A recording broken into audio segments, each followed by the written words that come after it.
అసెంబ్లీలో ఉత్తమ్ కుమార్ రెడ్డి గారు బడ్జెట్లో బుక్ పెట్టిండ్రు. ఇరిగేషన్ బడ్జెట్ 2024-25 బడ్జెట్లో ఏం చెప్పిండు ఉత్తమ్ అంటే 6,55,995 ఎకరాలకు నేను నీళ్ళు ఇస్తా అని చెప్పిండు ఉత్తమ్ గారు.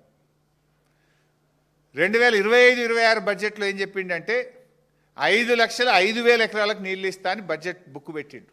అంటే 2 సంవత్సరాలు కలిపి 11,60,895 ఎకరాలకు నీళ్ళు ఇస్తామని ఉత్తమ్ కుమార్ రెడ్డి గారు బడ్జెట్ను అసెంబ్లీలో ప్రవేశపెట్టిండ్రు. బల్లలు కొట్టి కాంగ్రెస్ వాళ్ళు పాస్ చేసిండ్రు.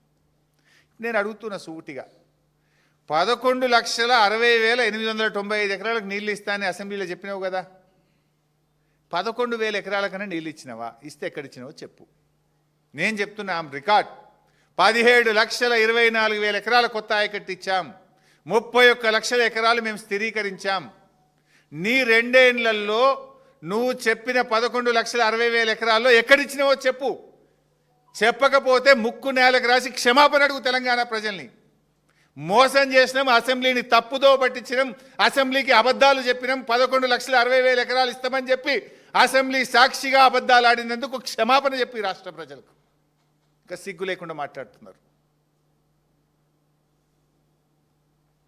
అసలు నీ ప్రభుత్వం చేసింది ఏం చేసింది? కేసీఆర్ గారు కట్టిన చెక్ డ్యాంలను తూటాలు పెట్టి పేల్చేసింది నీ ప్రభుత్వం. వట్టెం పంప్ హౌస్ మునిగింది నీ ప్రభుత్వంలో. నీ ప్రభుత్వంలో ఎస్ఎల్బీసీ ప్రాజెక్టు కుప్పకూలింది. శవాలను కూడా బయటకు తీయలేని చేతగాని దద్దమ్మ ప్రభుత్వం మిస్టర్ రేవంత్ రెడ్డి నీది. ఇంకా సిగ్గు లేకుండా ఏ మొహం పెట్టుకో మాట్లాడుతున్నావు? ఎస్ఎల్బీసీ కుప్పకూలితే శవాలను కూడా బయటకు తీయ చేతగాని ప్రభుత్వం నీది. వట్టెం పంప్ హౌస్ మునిగిపోయింది.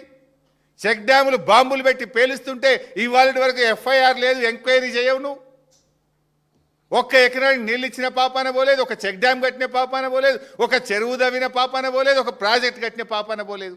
మీరు నీళ్ళ గురించి మాట్లాడతారా? కృష్ణా నీళ్లను తాకట్టు పెట్టిందే మీరు.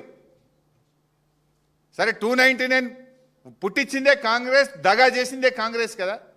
రేవంత్ ప్రభుత్వం నిన్న ఆయన మాట్లాడుతుండో మేము చాలా ఎక్కువ నీళ్ళు వాడినాం, ఇక చిచ్చాటు కదా అని మాట్లాడుతున్నాం. రేపు అసెంబ్లీ పెడతావు కదా, నీ పని చెప్తాందా?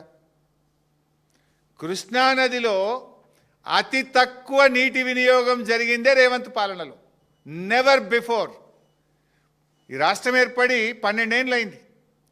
12 ఏళ్లలో 11.5 సంవత్సరాలు అతి తక్కువ నీటి వినియోగం ఎప్పుడు జరిగిందంటే రేవంత్ పాలనలో జరిగింది. This is the official document.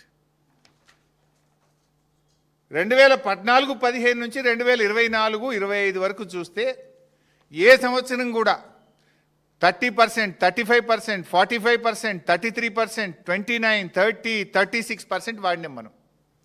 Revanth Reddy గారి ప్రభుత్వంలో కృష్ణానదిలో లోయెస్ట్ యూటిలైజేషన్ 28.49. కృష్ణానదిలో వచ్చిన నీళ్లలో అతి తక్కువ రాష్ట్ర వాటాను ఉపయోగించిందే రేవంత్ రెడ్డి ప్రభుత్వం. ఇక మాట్లాడతాడు ఈయన బీఆర్ఎస్ ఇవ్వలే చేసింది.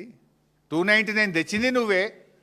ఆ ఉన్న 299 ఉన్న తాత్కాలిక ఒప్పందాన్ని కూడా వినియోగించకుండా ఆంధ్రప్రదేశ్కు అడుగులకు మడుగులొత్తి దాసోహం చేసి తెలంగాణకు పాలమూరుకు అన్యాయం చేసింది నువ్వే కదా రేవంత్ రెడ్డి. అసలు నీకు అవగాహన ఉందా? ఓసారి మాట్లాడు. అసలు నాకు బేసిన్లే తెలియదు. నల్లమల బిడ్డ